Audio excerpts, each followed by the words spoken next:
ഇന്ത്യക്ക് മേൽ Trump tariff, അതായത് വലിയ ഉയർന്ന താരിഫാണ് ഇന്ത്യക്ക് മേൽ ട്രംപ് നൽകിയിരിക്കുന്നത്. അപ്പോൾ ഇന്ത്യ തിരിച്ച് എന്ത് മറുപടി കൊടുത്തു എന്ന് പറഞ്ഞാൽ, ഇന്ത്യ റഷ്യയിൽ നിന്ന് എണ്ണ വാങ്ങുന്നതിൽ നിന്ന് പിന്നോട്ട് പോകില്ല എന്ന് ഇന്ത്യ കൃത്യമായി മറുപടി കൊടുത്തു. പക്ഷേ ആ താരിഫ് ഇന്ത്യക്ക് മേൽ അടിച്ചേൽപ്പിച്ച അമേരിക്കയ്ക്കുണ്ടായ നഷ്ടങ്ങൾ ഇതെന്താണ് എന്നുള്ളത് നമുക്കൊന്ന് പരിശോധിക്കാം. ഇത് രഞ്ജിത്ത് ഗോപാലകൃഷ്ണൻ എന്ന് പറയുന്ന ഒരു അഡ്വക്കേറ്റ്, അദ്ദേഹത്തിന്റെ ഫേസ്ബുക്കിൽ ഇട്ടിരിക്കുന്ന ഒരു പോസ്റ്റ് കൂടിയാണിത്. അതിൽ പറയുന്നത് ഇങ്ങനെയാണ്: ആദ്യം അമേരിക്കയുടെ യുദ്ധവിമാനം F-35 വാങ്ങാനുള്ള ഓഫർ നിരസിച്ചു. എത്ര എണ്ണം വാങ്ങാൻ ചർച്ച നടത്തിയിരുന്നു എന്ന് കൃത്യമായി അറിയില്ല. ഏതായാലും കുറഞ്ഞത് 2-3 യൂണിറ്റ് സ്ക്വാഡ്രോൺ, അതായത് 36 മുതൽ 54 വരെ വേണ്ടി വരുമായിരുന്നു. ഒരു F-35 വില $80 മില്യൺ ആണ്, അതായത് 700 കോടിയിലധികം. 70 മുതൽ 100 എണ്ണം വരെ വാങ്ങാൻ പദ്ധതി ഉണ്ടായിരുന്നു എന്നും റിപ്പോർട്ടുകളുണ്ട്. അതിന്റെ കാര്യത്തിൽ ഇപ്പോൾ സോക്കാം, അമേരിക്ക തേഞ്ഞേ. പിന്നാലെ നേരത്തെ ഓർഡർ നൽകിയിരുന്ന 31,000 കോടിയുടെ ബോയിങ് വിമാനങ്ങൾ ഇന്ത്യ ക്യാൻസൽ ചെയ്തു. അതും അമേരിക്കൻ കമ്പനി, അതും തേഞ്ഞേ. ഒടുവിൽ കഴിഞ്ഞ ദിവസം ഇത്രയും നാളുകൾ പറയാതിരുന്നിട്ട് ഇന്ത്യൻ വ്യോമസേന ഓപ്പറേഷൻ സിന്ദൂർ സമയത്ത് തങ്ങൾ വീഴ്ത്തിയ പാകിസ്ഥാന്റെ അമേരിക്കൻ യുദ്ധവിമാനങ്ങളുടെയും അവിടെ നമ്മുടെ വ്യോമസേന വിതച്ച നാശനഷ്ടങ്ങളുടെയും കണക്ക് പുറത്തുവിട്ടു. പാകിസ്ഥാന്റെ കയ്യിലുള്ള 5 F-16 യുദ്ധവിമാനങ്ങളും ഒരു മിലിറ്ററി ട്രാൻസ്പോർട്ട് വിമാനവും റഷ്യയുടെ S-400 ഉപയോഗിച്ച് വീഴ്ത്താമായിരുന്നു എന്ന് വ്യോമസേന പത്രസമ്മേളനവും നടത്തി. വീഡിയോ തെളിവുകൾ സഹിതം ലോകത്തിന് കാട്ടിക്കൊടുക്കുന്നു. ഇതിൽ ട്രാൻസ്പോർട്ട് വിമാനം ഒന്നുകിൽ C-130 ഹെർക്കുലീസ് അല്ലെങ്കിൽ ഗ്ലോവ് മാസ്റ്റർ ആകാനാണ് സാധ്യത. ഇത് ഏതായാലും അത് അമേരിക്കൻ കമ്പനിയായ ലോക്ഹീഡ് മാർട്ടിൻ്റെതാണ്. കൂടാതെ അമേരിക്ക പാകിസ്ഥാന് നൽകിയിരുന്ന റഡാർ സംവിധാനമുള്ള airborne warning and control system, വിമാനം വീഴ്ത്തിയതും 2 കമാൻഡ് ആൻഡ് കൺട്രോൾ സൈറ്റുകൾ, 2 സ്ട്രാറ്റജിക് ഓട്ടോമാറ്റഡ് ഗ്രാഫിക് എഞ്ചിൻ, 3 വ്യോമസേന ഹാങ്കറുകൾ, 6 റഡാറുകൾ, 11 റൺവേകൾ തുടങ്ങിയവ തകർത്തതുമായ വിവരങ്ങൾ തെളിവ് സഹിതം വ്യോമസേനാ മേധാവി തന്നെ പുറത്തുവിട്ടു. ഇതെല്ലാം കേട്ട് ആരൊക്കെ തലയിൽ മുണ്ടിട്ട് നടക്കേണ്ടി വരുമെന്ന് പറയണ്ടല്ലോ. ഇന്ത്യക്കിട്ട് താരിഫ് അടിച്ച് പേടിപ്പിക്കാൻ നോക്കിയ ട്രംപിന്റെ അവസ്ഥയാണ് ഇതൊക്കെ. ട്രംപ് വാചക കസർത്ത് നടത്തി മോദിയെ ഭീഷണിപ്പെടുത്താൻ ശ്രമിച്ചു. പക്ഷേ മോദി ഒരു അക്ഷരം തിരിച്ചു പറഞ്ഞില്ല. പകരം ഇന്ത്യ എന്താണെന്ന് കാണിച്ചു കൊടുത്തു. റഷ്യൻ പ്രസിഡന്റ് പുടിനെ മൈ ഫ്രണ്ട് എന്ന് വിശേഷിപ്പിച്ച് ട്വീറ്റ് ചെയ്തു. ഇനി റഷ്യൻ പ്രസിഡന്റ് ഇന്ത്യയിലേക്ക് വന്ന മോദിയെയും കൂട്ടി ചൈനയിലേക്ക് പോകുന്നു.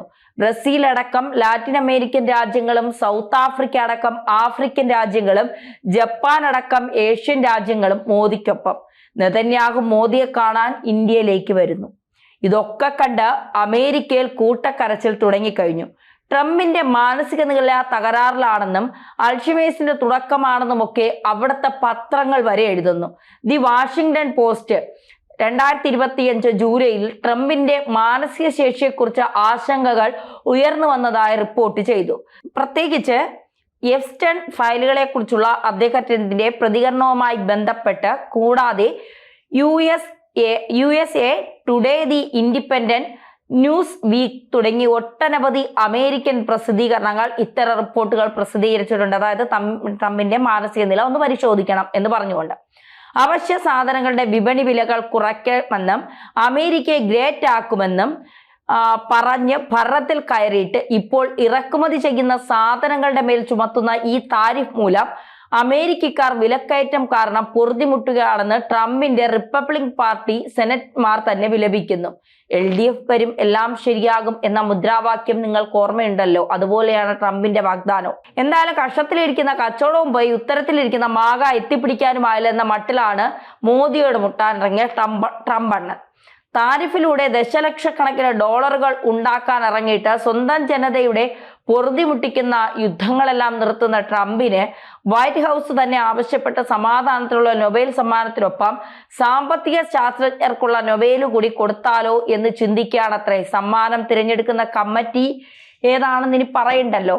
എന്തായാലും ട്രംപിന്റെ ഈ ഒരു താരിഫ് മൂലം ഇന്ത്യക്ക് ഒന്നും നഷ്ടപ്പെടാനില്ല. കുറച്ച് ബുദ്ധിമുട്ടുകളൊക്കെ ഇന്ത്യക്ക് ഉണ്ടാവും. കാരണം ടെക്സ്റ്റൈൽസ് വ്യാപാര രംഗത്തും ഈ ചില സാധനങ്ങളുടെയൊക്കെ ടെക്സ്റ്റൈൽസ് മേഖലയിലാണ് നമുക്ക് ഏറ്റവും കൂടുതൽ അടി കിട്ടുന്നത്. ഏകദേശം 69% ഈ താരിഫ് കൂട്ടിയിരിക്കുന്നത്. അപ്പോൾ അത് നമുക്ക് വലിയ തിരിച്ചടിയാകാനുള്ള സാധ്യതയുണ്ട്. അതുകൊണ്ട് തന്നെ പല കമ്പനികളും ഇന്ത്യയിൽ വന്ന ഒരുപക്ഷെ വിപണികൾ തുടങ്ങാനുള്ള സാധ്യതകളാണ് കൂടുതൽ കാണുന്നത്. കാരണം ഇന്ത്യൻ വിപണി എന്ന് പറയുന്നത് 148 കോടി ജനങ്ങളിലുള്ള വിപണിയാണ് ഇന്ത്യ.